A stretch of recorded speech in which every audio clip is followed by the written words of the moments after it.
Corona की वजह से सवाई माधोपुर के रणथंभौर में पर्यटन व्यवस्था बुरी तरह से चरमरा गई। सरकार ने भले ही बहुत कुछ अनलॉक कर दिया, लेकिन रणथंभौर नेशनल पार्क को अब तक बंद रखे जाने के कारण पर्यटन से जुड़े सैकड़ों लोगों के परिवारों पर रोजी रोटी का संकट आ गया है। रणथंभौर में चरमराई पर्यटन व्यवस्था का जायजा लिया हमारे सवाई माधोपुर संवाददाता गिरिराज शर्मा ने।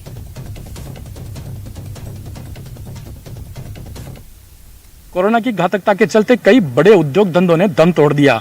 वहीं बात सवाई माधोपुर की करें तो रणथंभौर में भी करोड़ों की टूरिज्म इंडस्ट्री पूरी तरह से दम तोड़ चुकी है। हालांकि सरकार कई दम तोड़ चुके उद्योग धंधों को एक बार फिर से पटरी पर लाने का प्रयास कर रही है, लेकिन सवाई माधोपुर में पर्यटन व्यवसाय पूरी तरह से चौपट है। सवाई माधोपुर में टूरिज्म इंडस्ट्री से इफेक्टेड हो रहे हजारों ऐसे परिवार हैं जिन पर रोजी रोटी के संकट के बादल मंडरा रहे हैं।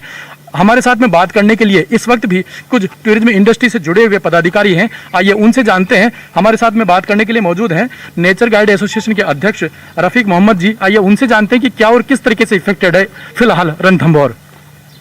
रणथंभौर बहुत ज़्यादा इफेक्टेड है। पिछले करीब 2 महीने से हम रोजी रोटी के संकट से बहुत ज़्यादा गहरा संकट है, स्पेशली छोटे लोगों के ऊपर, जिसमें गाइड्स, ड्राइवर और होटल में काम करने वाले लोग प्लस होटलियर्स।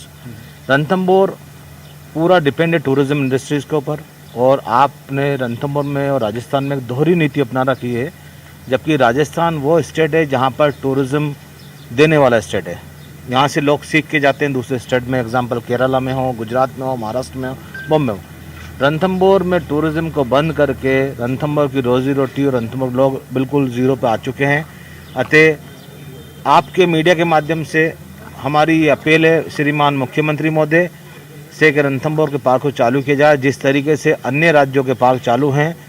हम रणथंभौर के लोग पिछली बार की तरह जो गाइडलाइन बनाई गई थी उस गाइडलाइन को फॉलो करके RT-PCR, सैनिटाइज़र, मास्क, जो भी गाइडलाइन बनाएगी गवर्नमेंट, उसको हम फॉलो करने को तैयार हैं और रणथंभौर को चालू किया जाए। गिरिराज शर्मा, न्यूज़ 18, सवाई माधोपुर। अब बात अलवर जिले के ग्रामीण विधानसभा क्षेत्र में स्थित सरकारी अस्पताल की, जो महज पशुओं का तबेला और अनाज का गोदाम बनकर रह गया और इलाके के मरीजों का इलाज भगवान भरोसे है। ये रिपोर्ट देखिए। भगवान भरोसे भजेड़ा गांव के मरीज। सरकारी अस्पताल तबेले में तब्दील। आखिर कैसे होगा मरीजों का इलाज? चारों तरफ गंदगी का साम्राज्य। कैंपस में चारा खाती भैंसें और कमरों में सूख रही प्याज की फसल। जी हां, ये नजारा है अलवर के ग्रामीण विधानसभा क्षेत्र के भजेड़ा गांव में स्थित सरकारी उप स्वास्थ्य केंद्र का, जो सुविधा और डॉक्टरों के अभाव में पिछले 10 वर्षों से बंद पड़ा है और ग्रामीणों का इलाज भगवान भरोसे चल रहा है। सर, इस हॉस्पिटल को बंद हुए 10 साल हो गया लगभग।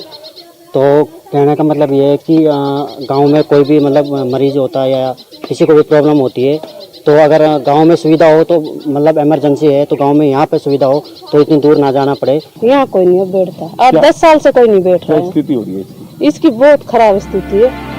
भजेड़ा गांव में जब कोई बीमार होता है तो उसे इलाज के लिए गांव से दूर बहादुरपुर जाना पड़ता है। यही स्थिति गांव के पंचायत भवन का भी है, जहां गंदगी और स्थानीय दबंगों का अवैध कब्जा है। उप स्वास्थ्य केंद्र की वर्तमान हालत और ग्रामीणों की परेशानी को जानने के बाद जिला कलेक्टर ने अस्पताल को खाली कराने और वहां डॉक्टर की नियुक्ति करने का आश्वासन दिया है। मैं इसकी CM से जांच कराता हूं और अगर ऐसा हुआ है तो बिल्डिंग को खाली कराएंगे, और वहाँ कोई अगर परमानेंट डॉक्टर नहीं है तो कोई टेम्परेरी व्यवस्था करके हम उसको चलाएंगे। ग्रामीणों को स्वास्थ्य सुविधा मिले, इसके लिए प्रति वर्ष राज्य सरकार करोड़ों रुपए खर्च करती है, लेकिन विभागीय लापरवाही की वजह से आज भी ग्रामीण इलाकों में लोगों को स्वास्थ्य सुविधा नहीं मिल पा रही है। न्यूज़ 18 राजस्थान के लिए अलवर से राजेंद्र की रिपोर्ट। लंबे बालों को खूबसूरती